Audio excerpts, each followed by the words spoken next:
Sejarah kontroversial seorang tawanan yang menjadi selir kesayangan Sultan. Turhan Hatis Sultan lahir pada tahun 1627. Nama aslinya adalah Turhan Hatis dan Sultan adalah gelarnya, dan itu bukanlah nama keluarganya.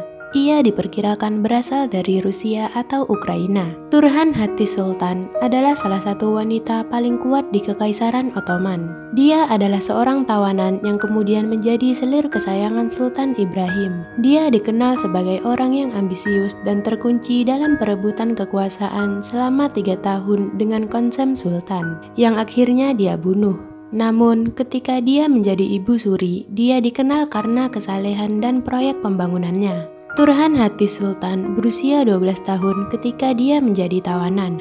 Dia ditangkap di Rusia dan dikirim ke istana Topkapi dari Khan Crimea sebagai hadiah untuk Qasem Sultan. Kemungkinan besar Sultan Qasem memberikan Turhan Hatis kepada putranya Ibrahim sebagai selir. Turhan Hatis melahirkan seorang putra bernama Mehmet, yang kemudian menjadi Mehmet IV yang sangat menyayangi ibunya dan menjadi favoritnya, hingga diberi gelar Haseki. Ketika Ibrahim digulingkan pada tahun 1648, putra Turhan Hatis yaitu Mehmet IV menjadi sultan. Karena Mehmet masih berusia 7 tahun, maka harus ada yang mewakilinya menjadi bupati, dan Qasemlah yang menjadi bupati. Alasan mengapa Turhan Hatis tidak menjadi wakil anaknya adalah karena dia tidak memiliki dukungan politik di istana.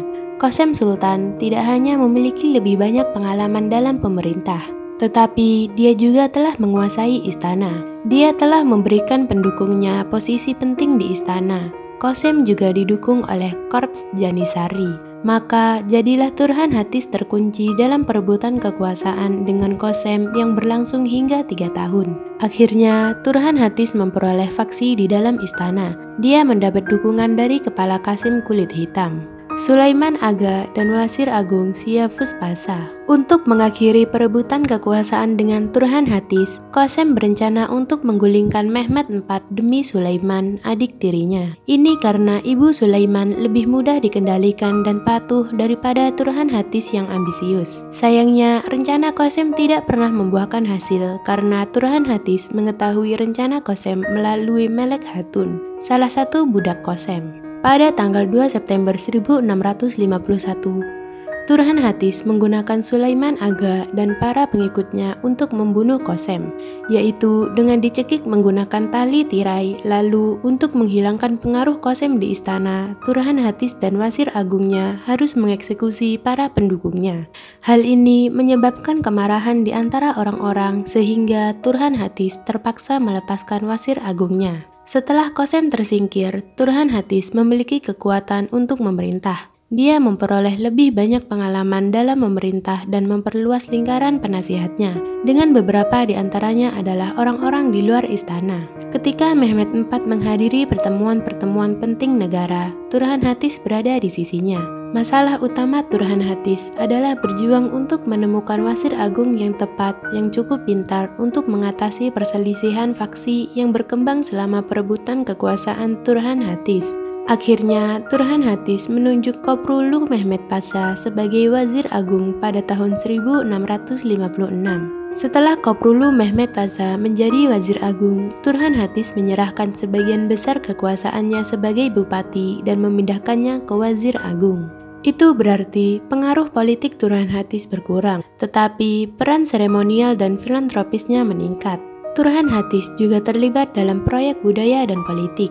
Dia membangun atau memperbaiki benteng di sepanjang Bosporus, Laut Hitam, dan Dardanella. Turhan Hatis juga membangun sebuah masjid di Istanbul dan 2 masjid yang lebih kecil di Selat Çanakkale. Turhan Hatis juga memiliki perpustakaan di dalam masjid-masjidnya. 47 buku disumbangkan ke 2 masjid kecil, dan lebih dari 300 berada di Masjid New Valid. Kontribusinya yang paling signifikan adalah Masjid Baru di Eminönü. Turhan Hatis yang terkenal dengan proyek-proyek pembangunannya. Sebuah puisi terkenal tentang dia disusun oleh Abdi Pasha, yang memuji Turhan Hatis karena membangun 2 benteng, satu di kedua sisi selat, atau dia membuat tanah orang-orang beriman aman dari musuh. Turhan Hatis meninggal pada tahun 1683. dan dia dimakamkan di Masjid Baru Valid, yang sekarang dikenal sebagai Masjid Yeni. Kata Falque Turhan-Hattis menempati posisi paling menonjol di kepala makam. Dia dimakamkan bersama putranya dan keturunannya.